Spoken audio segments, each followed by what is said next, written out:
Hey, welcome to Honyok Honeybees, and thought I'd show you what we're doing today. We had hoped to do a bunch of painting because it's finally going to be close to 65 degrees, and turns out it's just really damp out. We got rain in the area, so we're going to work on something else.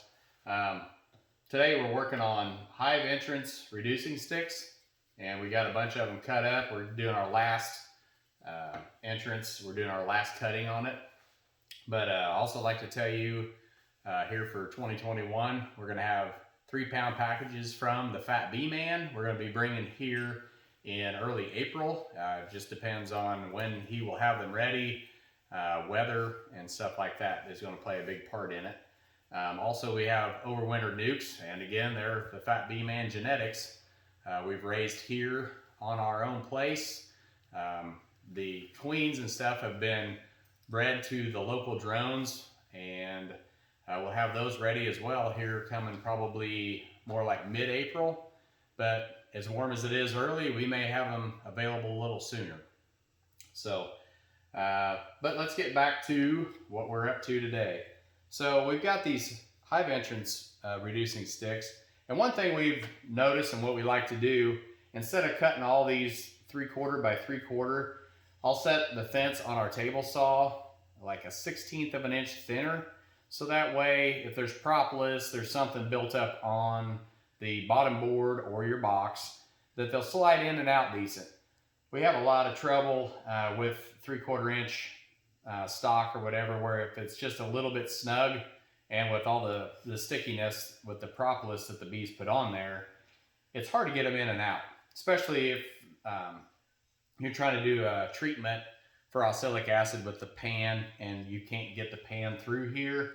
Then you want to get that pulled out, set that in there, maybe throw a rag over the wand and stuff like that. But if you can get these in and out easy, you don't have to like pop the box up and stuff like that, trying to get that out and just stir them up. It's a lot simpler when you just set these in like halfway, and then you can just take it, knock it out with your hive tool. The bees don't push it in or out or anything, so it works well.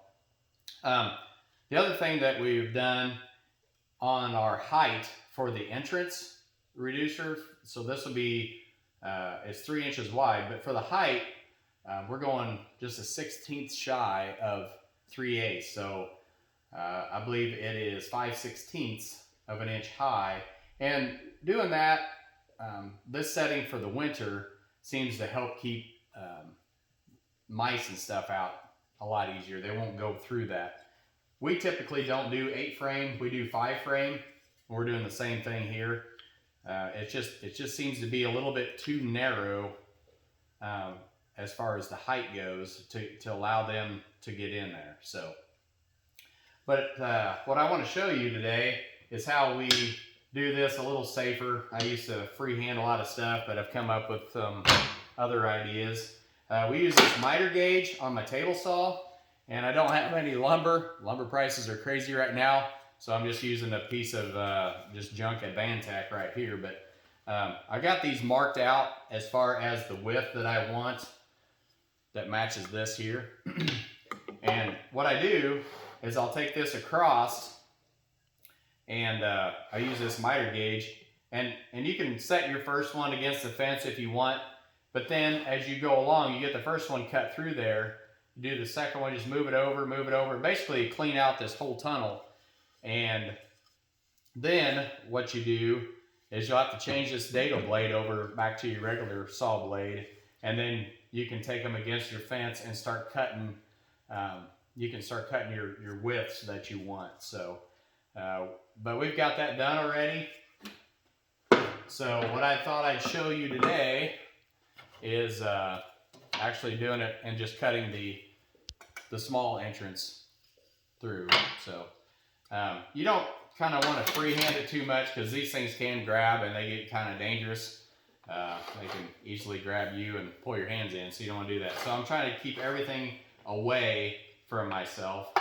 And what I'm doing is I just got the fence set where I want it, and I hold it up against the miter gauge, and then I just take it across and just clean that out. And if you notice, I'll be running with the previous entrance forward.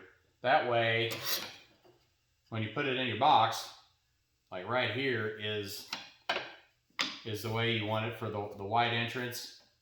And then you have to turn it around so that way that groove is to the back towards the inside of the box, and then you just give them the small entrance if you're trying to hold in more heat, or if you're trying to just use just a few bees to guard that size of entrance.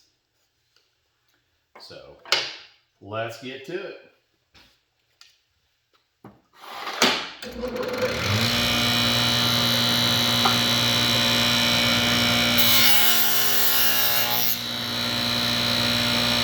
It's just that simple.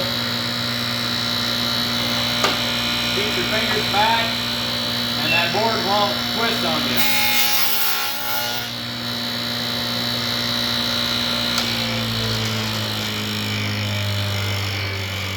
But you can see how fast that takes that out instead of using like just a single little blade and trying to feather it back and forth several times to clean that out. It works, but if you get that in a bind, that will catch and kick back, draw your hand into it, whatever, and you can lose some fingers in a hurry. And I've seen a couple beekeepers that have done that and lost their fingers, and I don't want to be in that club. So basically, that's what we've got today. So like and subscribe. That helps our YouTube channel out a bunch, and you'll get notified if you hit the bell, and every time we do a new video, we will pop up on your screen. And but we just want to do these videos to educate, show you what we're doing, what we're up to, and looking forward to another successful bee season. So that's all I got for now. Thanks for watching. Honyok honeybees. Honyok.